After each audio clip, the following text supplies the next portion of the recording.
Facebook ပေါ်မှာကိုကဘယ်ဗီဒီယိုတွေကိုကြည့်ခဲ့လဲဘယ်မိုင်းလေးတွေကို like ပေးခဲ့လဲလက် react ပေးခဲ့လဲပြီးပြီဆိုရင်ကိုဘယ် page တွေကို like လုပ်ခဲ့လဲစသဖြင့်ဒီ activity တွေကိုဒီလိုကြည့်လို့ရပါတယ် Facebook ထဲကိုဝင်ပါမယ်ပြီးရင် setting ထဲကိုသွားပါမယ်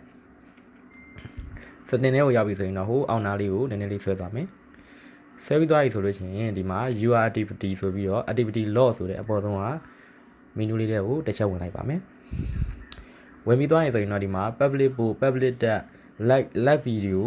story activity ပါဆိုလို့ရှိရင်ကျွန်တော်တို့ဘာကြည့်လို့ရမလဲဆိုတော့ကျွန်တော်တို့ဘယ် story တွေကိုကျွန်တော်တို့reaction ပေးခဲ့လဲကျွန်တော်ပြန်ကြည့်လို့ရမယ်ပြီးပြီဆိုလို့ရှိရင်တော့ဒီမှာadd friend မှာဘယ်သူတွေကိုကျွန်တော်တို့ friend အပ်ခဲ့လဲဒီမှာပြန်ကြည့်လို့ရပါမယ်ပြီးပြီဆိုလို့ရှိရင်တော့ကျွန်တော်တို့ video set မှာကျွန်တော်တို့ဘယ် video တွေကိုရှာခဲ့လဲဒီမှာကြည့်လို့ရပါမယ်ပြီးပြီဆိုရင်တော့ဒီမှာ video what မှာဆိုလို့ရှိရင်တော့ကျွန်တော်တို့ဘယ် video တွေကိုကျွန်တော်တို့ကြည့်ခဲ့လဲဆိုတာကိုကျွန်တော်တို့ပြန်ပြီးတော့ရှာလို့ရပါတယ်ပြီးတော့သူကရက်တိတ်နဲ့တကွာအကုန်လုံးကိုဒါပြောပြပေးထားဖြစ်တယ်ပေါ့နော်ဒီ activity history မှာတော့သူကကိုလုတ်ခဲ့တဲ့ဒီactivity တွေအားလုံးကိုသူကတနေရာထဲမှာပြထားမှာဖြစ်ပါတယ်ဘယ်ကိုသွားခဲ့တယ်ဘယ် page ကိုသွားကြည့်ခဲ့တယ်ပေါ့နော်စသဖြင့်အကုန်လုံးပြန်ကြည့်လို့ရနိုင်မှာဖြစ်ပါတယ်အဲ့တော့ကိုယ့် account ကိုသူများကိုပေးထားတယ်ဆိုလို့ရှိရင်တော့ဒါဒီပိုင်းကြီးသူသိတယ်ဆိုလို့ရှိရင်တော့ကိုလုတ်ခဲ့တာတွေ